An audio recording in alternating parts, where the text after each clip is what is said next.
This is my sculpture, which I call the Golem, subtitle Sonderkommando. This sculpture is one of the most profoundest expressions I have endeavored to create. I hope I succeeded in imparting to the world some of the sad fate that these people suffered. How long did this take to make? 2 years. And I was standing on a ladder and I was working at it day and night. Okay, thank you. The unhappiness was very great for everybody, and the misery for everybody in Auschwitz. However, there was one group who suffered 1,000-fold as much as all of us. And that group was called when I get so emotional, for momentarily I even forget the name, and I'm not a forgetful. The Sonderkommando. To say the word means to go down to hell and not to come back, to stay there. What the Sonderkommando was probably the most terrible thing that has ever happened to humanity. Nothing ever like that. Nothing ever happened that is as painful as what happened to these boys who have made up the group that was called Sonderkommando.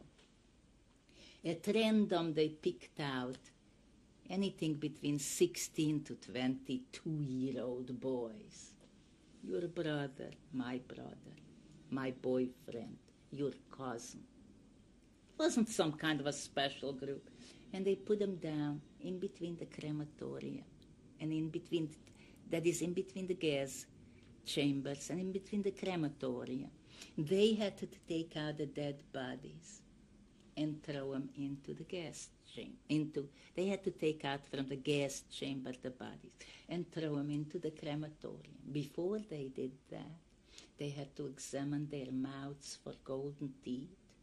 They had to examine their extremities, cavities everywhere, whether they didn't swallow gold to hide it. And then now I have a friend, her name is Aidu.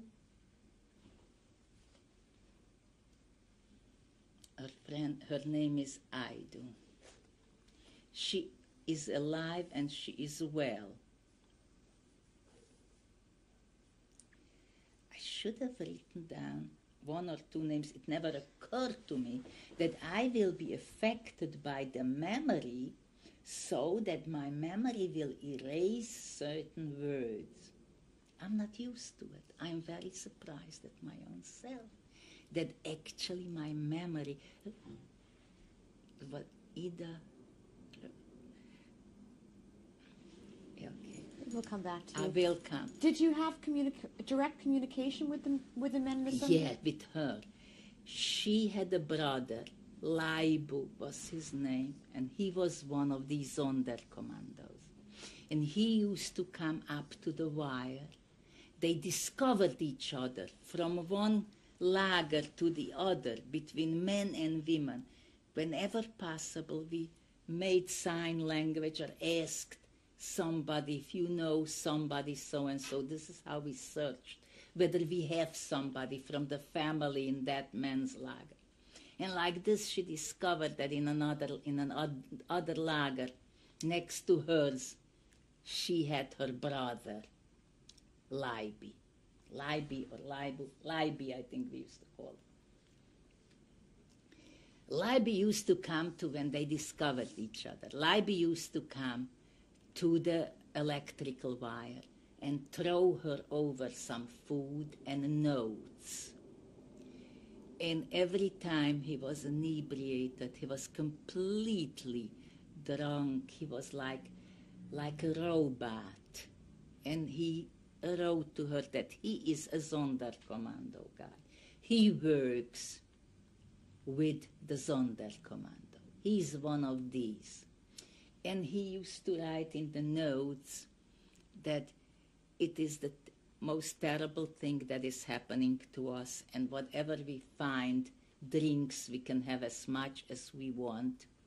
And so we could not handle what we're doing any other way except this way.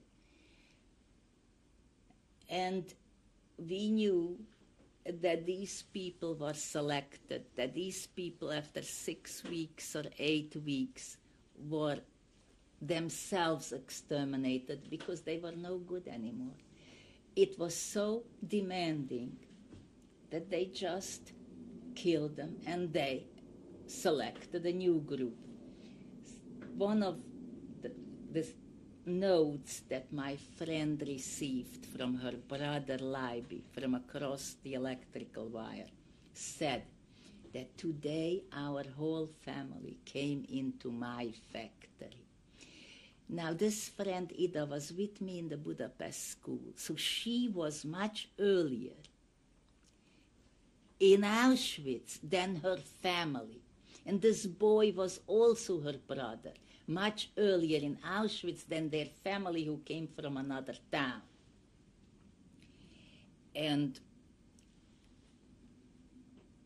he discovered among the dead people his whole family. This was the event that I had to eventually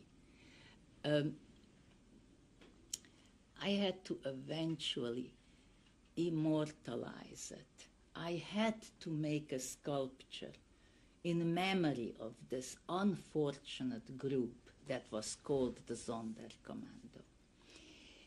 This went on, like I say, for about 6 to 8 weeks, that he was throwing notes over and food for her.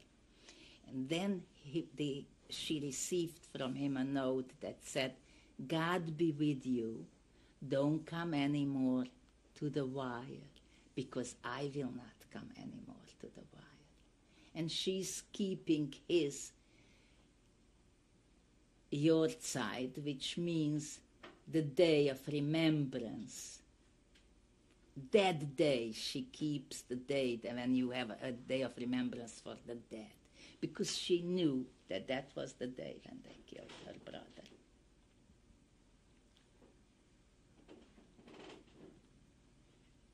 Did you make a sculpture?